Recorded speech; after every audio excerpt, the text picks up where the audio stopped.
शुक्लाम्बरधरम् विष्णुम् शशिवर्णम् चतुर्भुजम्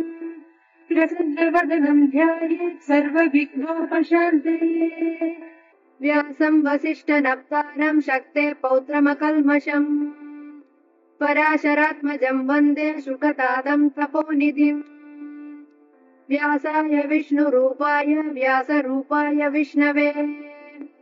नमो वै ब्रह्मनिधये वासिष्ठाय नमो नमः।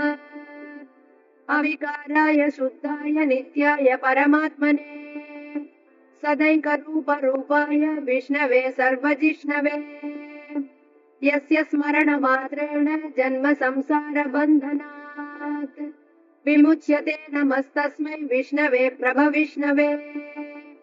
ॐ नमो विष्णवे प्रभविष्णवे। श्रीवैशम्पायन उवाच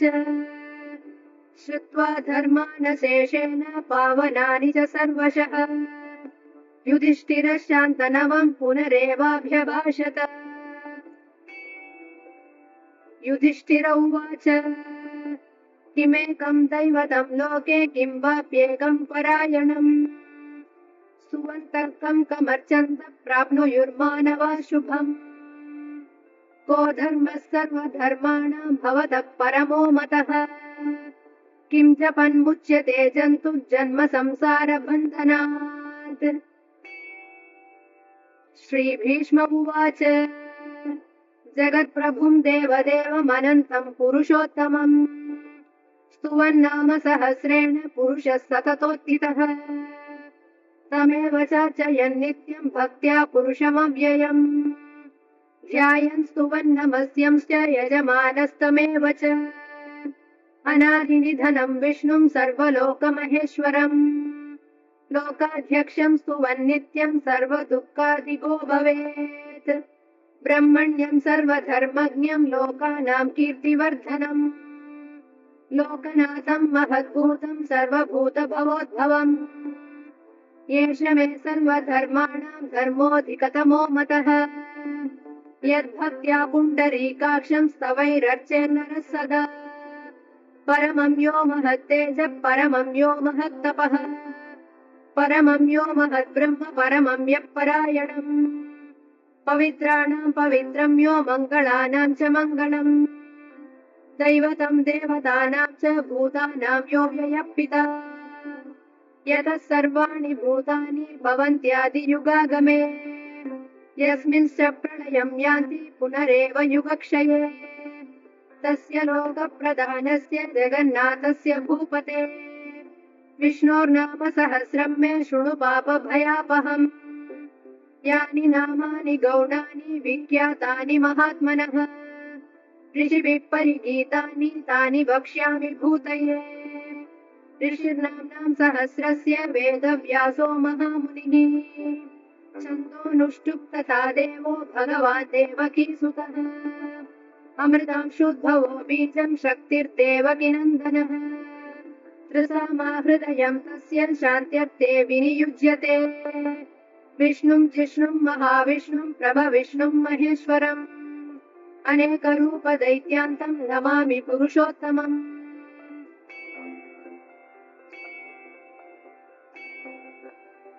अस्य श्रीविष्णोर्दिव्यसहस्रनाम स्तोत्रमहामन्त्रस्य श्रीवेदव्यासो भगवान् ऋषिः अनुष्टुप् छन्दः श्रीमहाविष्णुः परमात्मा श्रीमन्नारायणो देवता अमृतांशुद्भवो भानुरिति बीजम् देवकीनन्दनः सृष्टेति शक्तिः उद्भवक्षोभनो देव इति परमो मन्त्रः शङ्खभृन्नन्दकी चक्रीति कीलकम् शार्ङ्गधन्वा गदाधर इत्यस्त्रम् रताङ्गपाणिरक्षोभ्य इति नेत्रम् त्रसामासामगः सामेति कवचम् आनन्दम् परब्रह्मेति योनिः ऋतुसुदर्शनकाल इति दिग्बन्धः श्रीविश्वरूप इति ध्यानम्। श्रीमहाविष्णुप्रीत्यर्थे सहस्रनाम जपे विनियोगः ध्यानम्।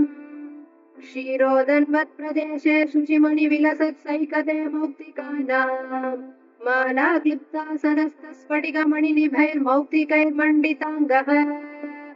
शुभ्रैरभ्रैरदभ्रैरुपरि विरचितैर्मुक्तपीयूषवर्षैः आनन्दीनः पुनीयादरिनलिनगदा शङ्खपाणिर्मुकुन्दः भूपादौ यस्य नाभिर्वियदसुरनिलश्चन्द्रसूर्यौ च नेत्रे कर्णावासा शिरोद्यौर्मुखमपि दहनो यस्य वास्तेयमब्धिः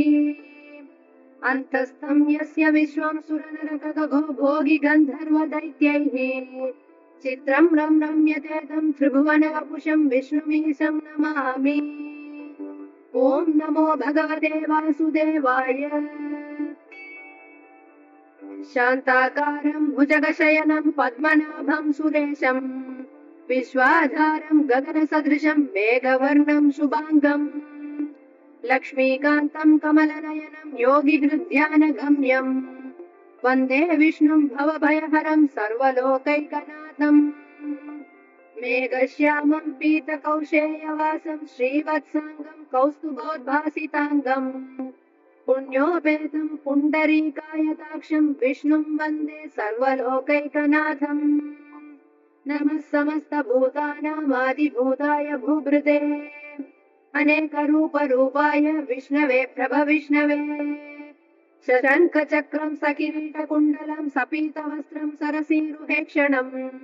सहारवक्षस्थलशोभिकौस्तुभं नमामि विष्णुं शिरसा चतुर्भुजम् छायायां पारिजातस्य हेमसिंहासनोपरि आसीनमम्बुदश्याममायदाक्षमलङ्कृतम् चन्द्राननं चतुर्बाहुं श्रीवत्साङ्गितवक्षसम् रुक्मिणी सत्यभामाभ्यां सहितं कृष्णमाश्रये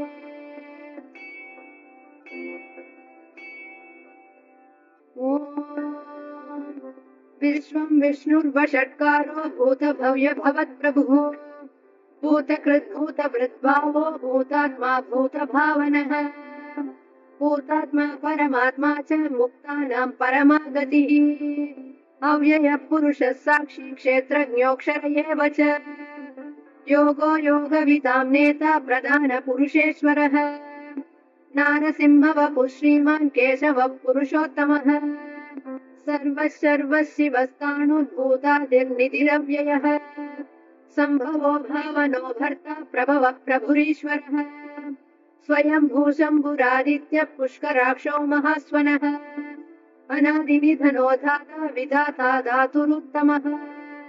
अप्रमेयो हृषीकेश पद्मनाभोमरप्रभुः विश्वकर्मा मनुस्त्वष्टा स्तविष्टस्तविरो ध्रुवः अग्राह्यः शाश्वतः कृष्णो लोहिताक्षप्रतर्दनः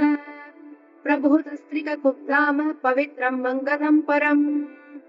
ईशानप्राणदप्राणो ज्येष्ठश्रेष्ठप्रजापतिः हिरण्यगर्भो भूगर्भो माधवो मधुसूदनः ईश्वरो विक्रमी धन्वी मेधावी विक्रमक्रमः अनुत्तमो दुरादर्श कृतज्ञकृतिरात्मवान् सुरेशशरणं शर्म विश्वरेता प्रजाभवः अहः संवत्सरो व्याल प्रत्ययः सर्वदर्शनः अजः सर्वेश्वरः सिद्धः सिद्धिः सर्वाधिरच्युतः वृषा कपिरमेयात्मा सर्वयोगविनिश्रुतः वसुर्वसुमनः सत्यः समात्मा संवितः समः अमोघः पुण्डरीकाक्षो वृषकर्मा वृषाकृतिः रुद्रो बहुशिरा बभ्रुर्विश्वयोनिःशुचिश्रवाः अमृतः शाश्वतः साणुर्वरारोहो महातपाः सर्वगः सर्वविद्वानुर्विश्वक्सेनो जनार्दनः वेदो वेदविदव्यङ्गो वेदाङ्गो वेदवित्कविः लोकाध्यक्षः सुराध्यक्षो धर्माध्यक्षः कृताकृतः चतुरात्मा चतुर्व्यूहश्चतुर्दंष्ट्रश्चतुर्भुजः राजिष्णुर्भोजनं भोक्ता सहिष्णुर्जगदादिजः अनघो विजयो जेता विश्वयोनिः पुनर्वसुः उपेन्द्रो वामनः प्रांशुरमोघः शुचिरूर्जितः अतीन्द्रः सङ्ग्रहः सर्गो धृतात्मा नियमो यमः वेद्यो वैद्यः सदा योगी वीरः माधवो मधुः अतीन्द्रियो महामायो महोत्साहो महाबलः महाबुद्धिर्महावीर्यो महाशक्तिर्महाद्युतिः अनिर्देश्य वपुः श्रीमानमेयात्मा महादृदृक् महेश्वासो महीभर्ता श्रीनिवासः सतां गतिः अनिरुद्धः सुरानन्दो गोविन्दो गोविदाम्पतिः मरीचिर्दमनो हंसः सुपर्णो भुजगोत्तमः हिरण्यनाभः सुतपः पद्मनाभः प्रजापतिः अमृत्युः सर्वदृक्सिंहः सन्दाता सन्धिमान् स्थिरः अजो दुर्मर्शनः शास्ता विश्रुतात्मा सुरारिः गुरुतमो धाम सत्यः सत्यपराक्रमः निमिषो निमिषस्रग्वी वाचस्पतिरुदारधीः अग्रणी ग्रामणी श्रीमान् न्यायो नेता समीरणः सहस्रमूर्धा विश्वात्मा सहस्राक्षः सहस्रपात् आवर्तनो निवृतात्मा संवृतः सम्प्रमर्दनः अहः संवत्तको वह्निरनिलो धरणीधरः सुप्रसाद प्रसन्नात्मा विश्वभुक् विभुः सत्कर्ता सत्कृतः साधुर्जह्नुर्नारायणो नरः असङ्ख्येयो प्रमेयात्मा विशिष्टः शिष्टकृच्छुचिः सिद्धार्थः सिद्धसङ्कल्पः सिद्धिदः सिद्धिसाधनः वृषाही वृषभो विष्णुर्वृषपर्वा वृषोदरः वर्धनो वर्धमानस्य विविक्तः श्रुतिसागरः सुभुजो दुर्धरो वाग्मी महेन्द्रो वसुदो वसुः नैकरूपो बृहद्रूपः शिबिविष्टप्रकाशनः ओजस्तेजोद्युतिधरः प्रकाशात्मा प्रतापनः वृद्धस्पष्टाक्षरो मन्त्रश्चन्द्रांशुर्भास्करद्युतिः अमृतांशुद्भवो भानुश्च बिन्दुश्चुरेश्वरः औषधम् जगतस्तेतुः सत्यधर्मपराक्रमः भूतभव्य भवन्नाथः पवनः पावनो नरः कामः कामकृत्कान्तः कामः कामप्रदः प्रभुः युगादिकृत्युगावर्तो नैकमायो महाशनः अदृश्यो व्यक्तरूपस्य सहस्रजिदनन्तजित् इष्टो विशिष्टः शिष्टेष्टः शिखण्डी नहुषो वृषः क्रोधः क्रोधकृत्कर्ता विश्वबाहुर्महीधरः अच्युत प्रतित प्राणदो वासवानुजः अपां निधिरधिष्ठानम् अप्रमत्त प्रतिष्ठितः स्कन्धधरो धुर्यो वरदो वायुवाहनः वासुदेवो बृहद्भानुरादिदेवः पुरन्दरः अशोकस्तारणस्तारः शूरः शौरिर्जनेश्वरः अनुकूलः सदावर्तः पद्मी पद्मनिपेक्षणः पद्मनाभोरविन्दाक्षः पद्मगर्भः शरीरभृत् महर्तिर्रुद्धो वृद्धात्मा महाक्षो गरुडध्वजः अतुलः शरभो भीमः समयज्ञो हविर्हरिः सर्वलक्षणलक्षण्यो लक्ष्मीवान् समितिञ्जयः विक्षरो रोहितो मार्गो हेतुर्दामोदरः सहः महीधरो महाभागो वेगवानमिताशनः उद्भवक्षोभनो देवः श्रीगर्भः परमेश्वरः कर्णम् कारणम् कर्ता विकर्ता गहनो गुहः व्यवसायो व्यवस्थानः संस्थानस्थानदो ध्रुवः परद्धिः परमस्पष्टस्तुष्टः पुष्टः सुपेक्षणः रामो विरामो विरतो मार्गो नेयो नयो नयः वीरः शक्तिमतां श्रेष्ठो धर्मो धर्मविदुत्तमः वैकुण्ठः पुरुषः प्राणदः प्रणवपृतुः हिरण्यगर्भः शत्रुघ्नो व्याप्तो वायुरदोक्षजः ऋतुः सुदर्शनः कालः परमेष्टि परिग्रहः उग्रः संवत्सरो दक्षो विश्रामो विश्वदक्षिणः विस्तारस्तावरस्तानुप्रमाणम् बीजमव्ययम् अर्थोऽनर्थो महाकोशो महाभोगो महाधनः अनिर्विण्णस्तविष्टो भूर्धर्मयूपो महामतः नक्षत्रनेमिर्नक्षत्री क्षमक्षामः समीहनः यज्ञयुज्यो महेज्यश्च क्रतुः सत्रम् सतां गतिः सर्वदर्शी विमुक्तात्मा सर्वज्ञो ज्ञानमुत्तमम् सुव्रतः सुमुखः सूक्ष्मः सुघोषः सुगतः सुहृत् मनोहरो जितक्रोधो वीरबाहुर्विदारणः स्वापनः स्ववशो व्यापी नैकात्मा नैककर्मकृत् वत्सरो वत्सलो वत्सी रत्नगर्भो धनेश्वरः धर्मगुप्धर्मकृद्धर्मी सदसत्क्षरमक्षरम् अविज्ञाता सहस्रांशुर्विदाता कृतलक्षणः गवस्थिनेमिः सत्त्वस्थः सिंहो भूतमहेश्वरः आदिदेवो महादेवो देवेशो देवभृद्गुरुः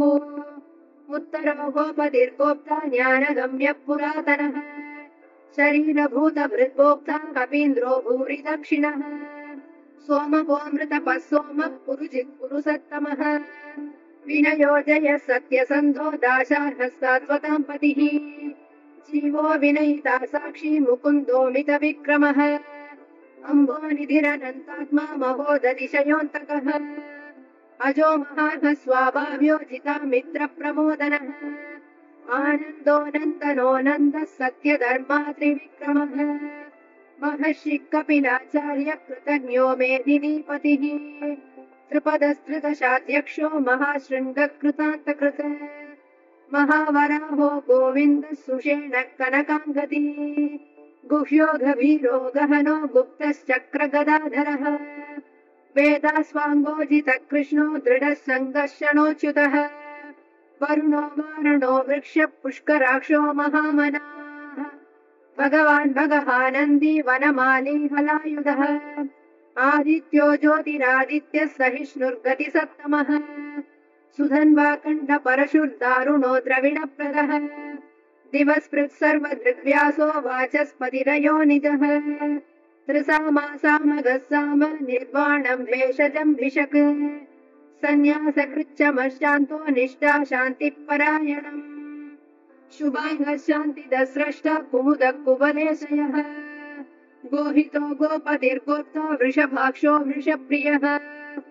अनिवर्ती निवृतात्मा संक्षेप्ताक्षेमकृच्छिवः श्रीवत्सवक्षा श्रीवास श्रीपति श्रीमताम्बरः श्रीधर श्रीस श्रीनिवास श्रीनिधि श्रीविभावनः श्रीधर श्रीकर श्रेय श्रीमान् लोकत्रयाश्रयः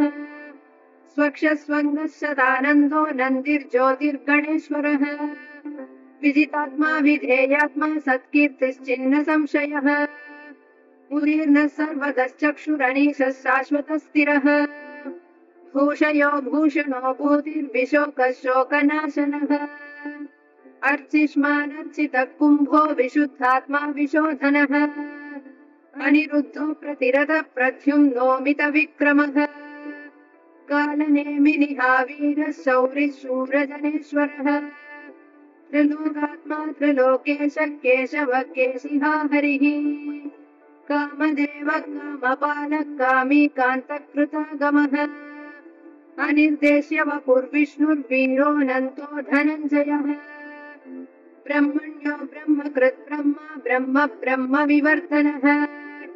ब्रह्मविद्ब्राह्मणो ब्रह्मी ब्रह्मज्ञो ब्राह्मणप्रियः महाक्रमो महाकर्मा महातेजा महोरगः महाक्रतुर्महायज्वा महायज्ञो महाहविः स्तव्यस्तव प्रियस्तोत्रं स्तुतिस्तोतारणप्रियः पूर्णपूरयिता पुण्यः पुण्यकीर्तिरनामयः मनोजवस्तीर्थकरो वसुरेता वसुप्रदः वसुप्रदो वासुदेवो वसुर्वसुमना हविः सद्गतिः सत्कृतिः सत्ता सद्भूतिः सत्परायणः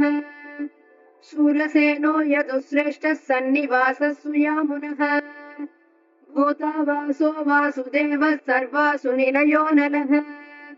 दर्पः दर्पदो दृप्तो दुर्धरोताभरारितः विश्वमूर्तिर्महामूर्तिर्दीप्तमूर्तिरमूर्तिमान् अनेकमूर्तिरव्यक्तः शतमूर्तिर्शताननः एकोनैकः स वक्तः किं यत्तत्पदमनुत्तमम् लोकबन्धुर्लोकनाथो माधवो भक्तवत्सलः सुवर्णवर्णो हेमाङ्गो वराङ्गश्चन्दनाङ्गदी वीरः विषमः शून्यो वृथा शीरचलश्चलः अमानीमानदो मान्यो लोकस्वामी त्रिलोकधृक् सुमेधा मेधजो धन्यः सत्यमेधाधराधरः तेजो वृषोद्युतिधरः शस्त्रभृताम्बरः प्रग्रहो निग्रहो व्यग्रो नैकः शृङ्गो गदाग्रजः चतुर्मूर्तिश्चतुर्बाहुश्चतुर्व्यूहश्चतुर्गतिः चतुरात्मा चतुर्वेदविदेकपात् समावर्तो निवृतात्मा दुर्जयो दुरतिक्रमः दुर्लभो दुर्गमो दुर्गो दुरावासो दुरारिः शुभाङ्गो लोकसारङ्गः सुतन्तुस्तन्तुवर्धनः इन्द्रकर्मा महाकर्मा कृतकर्मा कृतागमः उद्भवः सुन्दर सुन्दो रत्ननाभः सुलोचनः अर्को वाजसनः शृङ्गी जयन्तः सर्वविजयी सुवर्णबिन्दुरक्षोभ्यः सर्ववागीश्वरेश्वरः महाह्रदो महागर्तो महाभूतो महानिधिः कुमुदः कुन्दरः कुन्दः पर्जन्यः पावनोऽनिलः अमृताशोऽमृतवपुः सर्वज्ञः सर्वतोमुखः सुलभः सुमृतः सिद्धः शत्रुजिः शत्रुतापनः न्यग्रोधो दुम्भरो श्वत्थः शाणूरान्ध्रनिषूदनः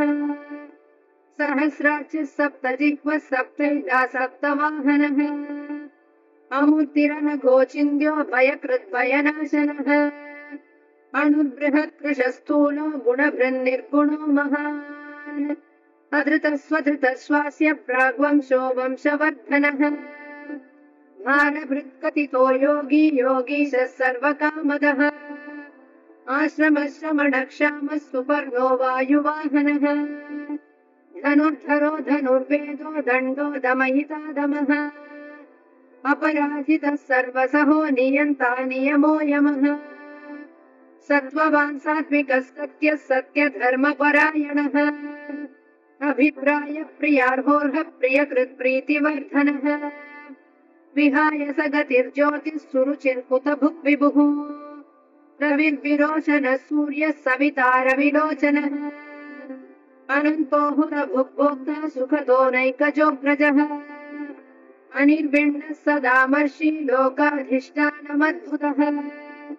सनातनतमः कपिलः कपिरप्ययः स्वस्तितः स्वस्तिकृत् स्वस्ति स्वस्ति भुक् स्वस्ति दक्षिणः अरौद्रः कुण्डली चक्री विक्रम योजितशासनः शब्दाधिकः शब्दसहस्य शिरः शर्वरीकरः अक्रूरपेशलो दक्षो दक्षिणक्षमिणम्बरः विद्वत्तमो वीतभयः पुण्यश्रवणकीर्तनः उत्तारणो दुष्कृतिः पुण्यो दुःस्वप्ननाशनः वीरः रक्षणः सन्तो जीवनः पर्यवस्थितः अनन्तरूपोऽनन्तः श्रीर्जितमन्युर्भयापहः चतुरश्रो गभीरात्मा विदिशो व्यादिशो दिशः अनादिर्भूद्भुवो लक्ष्मी सुवीरो रुचिराङ्गदः जननो जनजन्मादिर्भीमो भीमपराक्रमः आधारनिलयो धाता पुष्पहासप्रजागरः ऊर्ध्वगः सत्पथाचारः प्राणदः प्रणवपणः प्रमाणं प्राणनिलय प्राणभृत् प्राणजीवनः तत्त्वं तत्त्वविदेकात्मा जन्म मृत्युजरातिगः भूर्भुवः स्वस्तरुस्तारः सविता प्रपितामहः यज्ञो यज्ञपतिर्यज्वा यज्ञाङ्गो यज्ञवाहनः यज्ञभृत् यज्ञकृत् यज्ञी यज्ञभुक् यज्ञसाधनः यज्ञान्तकृत् यज्ञगुह्यमन्नमन्नादयेव च आत्मयोनिस्वयं जातो वैखानः सामगायनः देवकीनन्दनः स्रष्टा क्षितीशः पापनाशनः शङ्खभृन्नन्दकी चक्री शार्गधन्वा गदाधरः रथाङ्गपाणिरक्षोभ्यः सर्वप्रहरणायुधः सर्वप्रहरणायुध ॐ नमः इति वनमाली गतिशाङ्गी शङ्खी चक्री च नन्दकी श्रीमान्नारायणो विष्णुर्वासुदेवोऽभिरक्षतु